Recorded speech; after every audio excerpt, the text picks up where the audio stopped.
अस्सलाम वालेकुम। मेरा नाम सनाउल्लाह खान है और आप देख रहे हैं मेरा YouTube channel S Khan academy. हमने कोर्स स्टार्ट किया हुआ है 641 STA 641 virtual university of Pakistan. First semester का है। उसके हम 13 लेक्चर डिस्कस कर चुके हैं। आज हम लेक्चर नंबर 14 डिस्कस करते हैं। लेक्चर नंबर 14 इसका STA 641। लेक्चर नंबर 14 में हम क्या डिस्कस करेंगे? Hypothesis testing. ठीक है, हाइपोथेसिस टेस्टिंग में हम क्या डिस्कस करेंगे? टी टेस्ट और एफ टेस्ट। जैसे कि आपको पता है कि हमने लेक्चर नंबर 7 और 8 में एक्सेल में इन टेस्ट को जी टेस्ट, टी टेस्ट और एफ टेस्ट को डिस्कस किया था। ठीक है, अब हम इनको डिस्कस करते हैं इन SPSS में। ठीक है, तो आपके पास जो वर्चुअल यूनिवर्सिटी ऑफ पाकिस्तान के स्टूडेंट्स हैं उनके पास यहाँ पे ये डाटा जो है ये वाला ये डाउनलोड सेक्शन में दिया जाएगा। वहाँ से आप इसको डाउनलोड करके प्रैक्टिस कर सकते हैं। ठीक है, यहाँ पे ये सारा डाटा जो है ये दिया जाएगा, ये आप डाउनलोड सेक्शन से डाउनलोड करके आप प्रैक्टिस कर सकते हैं। और बाकी जो वर्चुअल यूनिवर्सिटी ऑफ पाकिस्तान के स्टूडेंट नहीं हैं वो गूगल से डाटा जो है वो डाउनलोड कर सकते हैं। ठीक है, तो हम फॉर एग्ज़ाम्पल यहाँ से ये डाटा क्लॉथिंग वाला इसको SPSS में ओपन करते हैं। जी, ये हमारे पास डाटा आ गया जी। हमारे पास अमाउंट हैं, यहाँ पे अमाउंट स्पेंड। ठीक है, और उसके बाद जेंडर हैं। यहाँ पे वेरिएबल में हम देख लेते हैं कि अमाउंट किस चीज़ का है जी, किस में है amount? Euro spend on clothing per month. ठीक है, तो हमारे पास ये डाटा है, इस पे हमने टी टेस्ट अप्लाई करना है। फॉर एग्जांपल ये जेंडर जो है इसको फ़िलहाल आप रहने दें, इसको भूल जाएंगे। ये आपके पास कॉलम है, सिर्फ़ और सिर्फ ये आपके पास कॉलम है। ठीक है, इस पे आप टी टेस्ट कैसे अप्लाई कर सकते हैं वो हम देखते हैं। आपने क्या करना है? एनालिसिस पे जाना है। एनालिसिस में जाने के बाद कंपेयरिंग मीन पे जाना है। कंपेयरिंग मीन के बाद यहाँ पे आपको नज़र आएगा वन सैम्पल टी टेस्ट। ठीक है, इस पे आपने अप्लाई ओके करना है। ओके करने के बाद अब जेंडर हमें नहीं चाहिए। ठीक है, हम क्या करेंगे? इसको इस वेरिएबल को क्लिक करेंगे और इस एरो पे हम करेंगे ओके। ठीक है, अब फॉर एग्जांपल हम नल हाइपोथेसिस बनाना चाहते हैं कि हमारे पास जो मीन है वो क्या है? 60 है। ठीक है, मीन क्या है? 60। ये नल हाइपोथेसिस है हमारा। अगर तो सिग्निफिकेंट वैल्यू जो है वो ग्रेटर देन 0.05 से आ गई तो हम कहेंगे कि नल हाइपोथेसिस हमारा एक्सेप्ट हो गया, और अगर ये स्मॉल आ गई तो फिर नल हाइपोथेसिस रिजेक्ट हो जाएगा। ठीक है, तो यहाँ पे हम ओके करते हैं। ओके करेंगे तो यहाँ पे आपको नज़र आ रहा होगा कि टोटल जो है हमारे पास ये euro spend on clothing per month total कितनी है हमारे पास? डाटा कितना है? 60। उसका मीन कितना आ रहा है? 112.05। स्टैंडर्ड एविएशन हमारे पास ये आ रहा है। उसके बाद हमारे पास जो एरर है मीन का वो ये हमारे पास आ गया। अब ये हमारे पास वन सैम्पल टेस्ट है। ठीक है, टी स्टैटिस्टिक की वैल्यू हमारे पास क्या आई है? 3.237। उसके बाद डिग्री ऑफ फ्रीडम जो है वो क्या होती है? n-1। n 60 है और -1 करेंगे तो हमारे पास कितना आ जाएगा? 59। उसके बाद यहाँ पे अगर देखें सिग्निफिकेंट वैल्यू, सिग्निफिकेंट वैल्यू क्या है? 0.002। अब ये वैल्यू जो है ये 0.05 से बहुत कम है। ठीक है, तो इसलिए हम कहेंगे जो हमारा नल हाइपोथेसिस है वो क्या हो जाएगा? रिजेक्ट हो जाएगा। क्या था नल हाइपोथेसिस? कि हम जो वैल्यू है, हम मीन की वैल्यू क्या टेस्ट करना चाह रहे हैं? 60 टेस्ट करना चाह रहे हैं। लेकिन अगर इस मीन का और इस 60 का अगर डिफरेंस देखें तो आपके पास डिफरेंस कितना आ रहा है? 52.050। ठीक है, तो मतलब क्या है कि हमारा नल हाइपोथेसिस रिजेक्ट हो गया है। मतलब जो हमने मीन रखा है 60 वो 60 नहीं है, 60 से ग्रेटर है। फॉर एग्जाम्पल आप इसी में मॉडिफिकेशन करना चाहते हैं, उसी में जाएंगे आप कंपेयरिंग में वन सैम्पल टेस्ट, और ये करने के बाद फॉर एग्जाम्पल अब मीन कितना हमारे पास आ रहा है? 112, यानी कि 112 आ रहा है। तो हम 112 के लिए चेक करते हैं, फिर देखना कि ये हमारे पास नल हाइपोथेसिस फॉर एग्जाम्पल हम 110 के लिए करते हैं। अब इसका डाटा देखें ज़रा, यहाँ पे टी स्टैटिस्टिक की वैल्यू ये आई है उसके बाद डिग्री ऑफ फ्रीडम वही है हमारे पास। अब यहाँ पे देखें कि हमारे पास सिग्निफिकेंट वैल्यू यानी कि पी की वैल्यू जो है वो क्या आई है 0.899 और ये 0.05 से कहीं ग्रेटर है, ठीक है, जिसकी वजह से हम कहेंगे कि जो अब हमारा नल हाइपोथेसिस है, नल हाइपोथेसिस क्या है कि हमने टी की वैल्यू, मीन की वैल्यू 110 को हम टेस्ट करना चाह रहे हैं, ठीक है। तो 112 और 110 में डिफरेंस कितना है, 2 का है, तो ये इतना ज़्यादा डिफरेंस नहीं है, तो हम नल हाइपोथेसिस को क्या करेंगे, एक्सेप्ट कर लेंगे, ठीक है। तो इस तरह आप one sample test, T test जो है वो अप्लाई कर सकते हैं।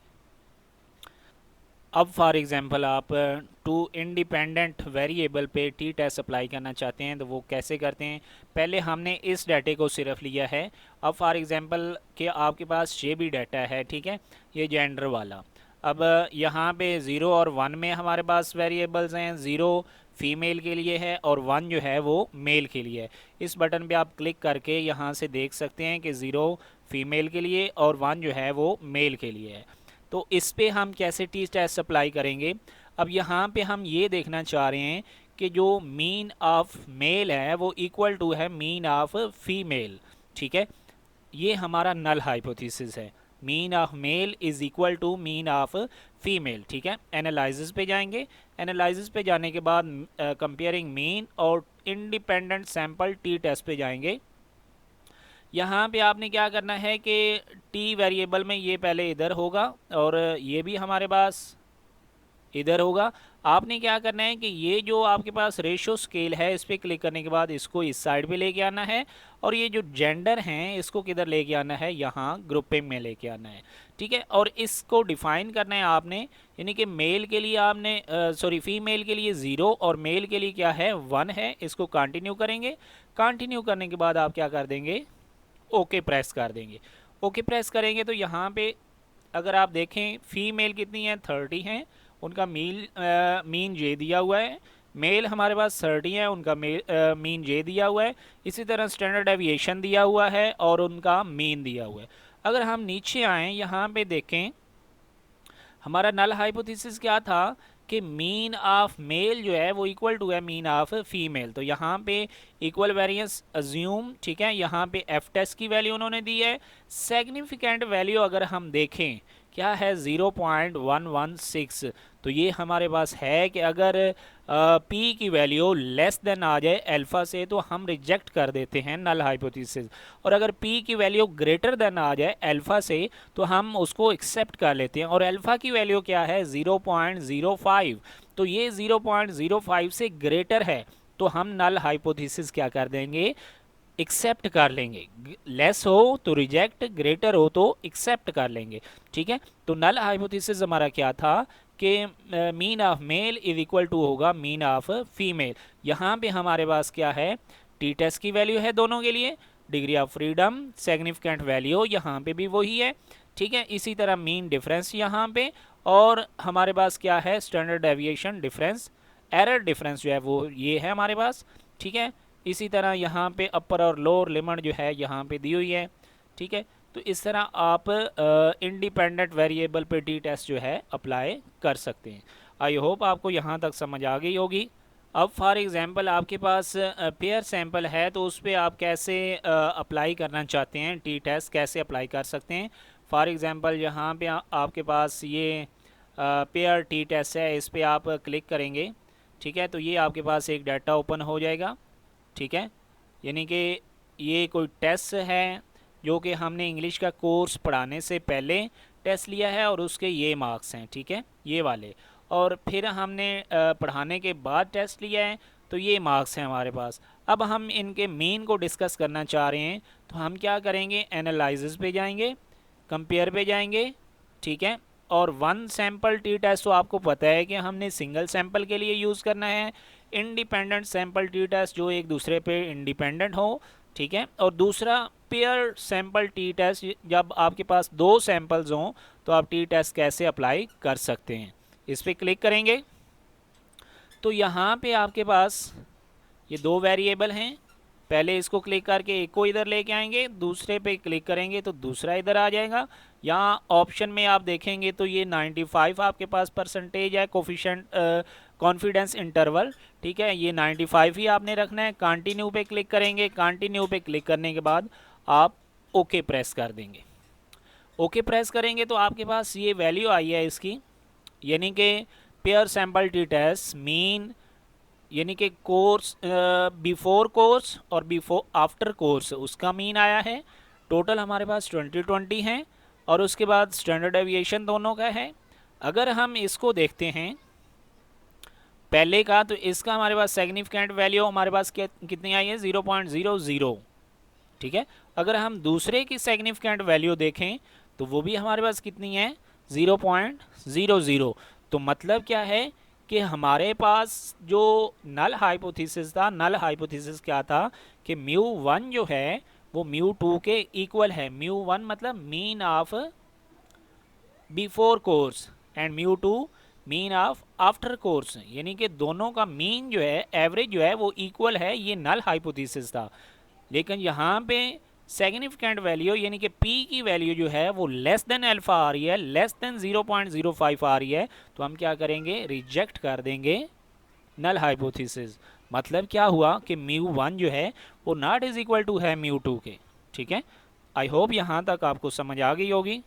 अब फॉर एग्जांपल आप वन वे अनोवा अप्लाई करना चाहते हैं, तो वन वे अनोवा हम कब अप्लाई करते हैं, जब हमारे पास प्रॉब्लम जो है वो इस टाइप्स की हो, मतलब ग्रुप्स हों और ग्रुप्स के आगे टेस्ट स्कोर्स हों, ठीक है। जैसे हमारे पास 3 ग्रुप्स हैं, ए है, बी है और सी है। अब ए के स्कोर्स कितने हैं, टेस्ट स्कोर्स कितने हैं, ये हैं। बी के हमारे पास कितने हैं, 5 5 3 4 4 7 2 2, ठीक है। इसके अलावा सी के ऐसे, मतलब ऐसे आ जाए डाटा या इस किस्म का आ जाए, ग्रुपिंग हो, ग्रुपिंग के बाद उसके स्कोर्स हों। जैसे कि यहाँ पे अगर कॉलम में अगर हम डाटा लिखें तो पहले ये सारा डाटा आएगा और उसके आगे ए लिखा जाएगा, ठीक है। उसके बाद ये डाटा आएगा और उसके आगे बी लिखा जाएगा। उसके बाद ये डाटा आएगा और उसके आगे सी लिखा जाएगा, ठीक है। इसी तरह ये जो है, ये अगर कॉलम में लिखें तो इसके आगे x1 आएगा, ठीक है। मगर मतलब क्या है कि अगर आपके पास इस किस्म का डाटा आ जाए तो आप वन वे अनोवा अप्लाई कर सकते हैं। फॉर एग्जांपल कैसे, ये आपके पास एक डाटा है, ठीक है, रिस्पॉन्स हैं और उसके फैक्टर्स हैं। अगर आप यहाँ से देखें तो ये मतलब ए के स्कोर्स कितने हैं, यहाँ से लेके ये 8 तक, ठीक है। 8 जो आपके पास है यहाँ पे 8 तक, और बी के स्कोर्स कितने हैं, 16 तक, ठीक है। और सी आगे जो है वो कितने हैं, 24 तक। यानी कि हर ग्रुप, ये यहाँ पे 3 ग्रुप्स हैं, अब ए है, बी और सी है, और उनके डिफरेंट स्कोर हैं, ठीक है। और उनके लिए हमने ए को 0 0, बी को 1 और सी को 2 का हमने नाम दिया है। अब वन वे अनोवा हम कैसे अप्लाई कर सकते हैं, आप यहाँ पे एनालिसिस में जाएंगे, एनालिसिस में जाने के बाद कंपेयरिंग मीन पे जाएंगे और यहाँ पे वन वे अनोवा। अब यहाँ पे रिस्पांस जो होंगे वो डिपेंडेंट लिस्ट में आएंगे और जो फैक्टर होगा वो किस में आएगा, यहाँ फैक्टर में आएगा, ठीक है। तो यहाँ पे ऑप्शन में चेक कर लेते हैं, ठीक है। ऑप्शन में हमें अभी किसी की ज़रूरत नहीं है, इसको कैंसिल कर देते हैं और इसको कर देते हैं ओके। अब यहाँ पे देखें कि वन वे अनोवा उसने दिया है कि यानी कि या तो हमारे पास 3 ग्रुप्स हैं ना, ए बी और सी, तो हमारे पास नल हाइपोथेसिस क्या है कि μ1 of A is equal to μ1 of B is equal to μ3 of C, यानी कि μ1 is equal to μ2 is equal to μ3, यानी कि तीनों के मीन जो हैं वो क्या हैं, वो इक्वल हैं, ठीक है। तो यहाँ पे अगर हम डिपेंड किस पे करते हैं, सिग्निफिकेंट वैल्यू पे, यानी कि किस पे, p वैल्यू पे। ये सिग्निफिकेंट वैल्यू p वैल्यू होती है, ठीक है। अब इसकी वैल्यू अगर हम देखें तो ये क्या है, 0.03, जो कि हमारे पास 0.05 से लेस है, ठीक है। तो जब लेस आ जाए तो हम क्या करते हैं कि नल हाइपोथेसिस जो हमारा होता है, जो अभी हमने कहा है कि μ1 is equal to μ2 is equal to μ3, ये हमारा रॉन्ग है, इसको हम रिजेक्ट कर देंगे। तो जो अल्टरनेटिव हाइपोथेसिस है, मतलब या तो μ1 इक्वल है μ2 के और μ3 इन दोनों की इक्वल नहीं है, या फिर μ1 इक्वल है μ3 के और μ2 इन दोनों की इक्वल नहीं है, ठीक है। तो इनमें से अल्टरनेटिव जो हाइपोथेसिस है वो क्या होगा, एक्सेप्ट होगा। तो ये था वन वे अनोवा हम कैसे अप्लाई कर सकते हैं। आई होप आपको इसकी समझ आई होगी। फॉर एग्जांपल आप इसको मॉडिफाइड करना चाह रहे हैं तो आप इसी तरह एनालिसिस में जाएंगे, यहीं से कंपेयरिंग में, क्योंकि हम पहले अप्लाई तो कर चुके हैं वन वे अनोवा, इसमें थोड़ी सी चेंजिंग। यहाँ पे आप ऑप्शन में जाके यहाँ डिस्क्रिप्टिव पे आप इसको क्लिक कर देंगे, कंटिन्यू करेंगे, ओके करेंगे, तो ये आपको डिस्क्रिप्टिव भी दे देगा, यानी कि ए में 8 हैं, बी में 8 हैं, सी में 8 हैं, टोटल क्या हैं 24 हैं। ठीक है, और ये उनके उसने मीन्स दे दिए हैं, टोटल मीन उसने दे दिया है, स्टैंडर्ड डेविएशन, ठीक है, उसका एरर जो हमारे पास कॉन्फिडेंस इंटरवल फॉर मीन है वो कितना है 95, यानी कि अल्फ़ा की वैल्यू कितनी है 0.05। ठीक है, और सिग्निफिकेंट वैल्यू अगर हम देखें, ये minimum maximum upper lower bound सारा कुछ दे दिया है उसने डिस्क्रिप्टिव में। ठीक है, तो वही चीज़ आ जाती है कि सिग्निफिकेंट वैल्यू जो है वो लेस है अल्फ़ा वैल्यू से 0.05 से। तो हम नल हाइपोथेसिस जो हमने कहा था μ1 is equal to μ2 is equal to μ3, ये क्या है, रिजेक्ट हम करते हैं, मतलब ये तीनों इक्वल नहीं है। या तो इन दोनों में से एक इक्वल हो दो इक्वल हो सकते हैं, या फिर तीनों एक दूसरे से क्या है, डिफरेंट है। ठीक है, आई होप आपको इस लेक्चर की समझ आई होगी। Thank you so much for watching. अगर आपको कुछ प्रॉब्लम है इसमें तो आप मुझसे डिस्कस कर सकते हैं। अल्लाह हाफिज़।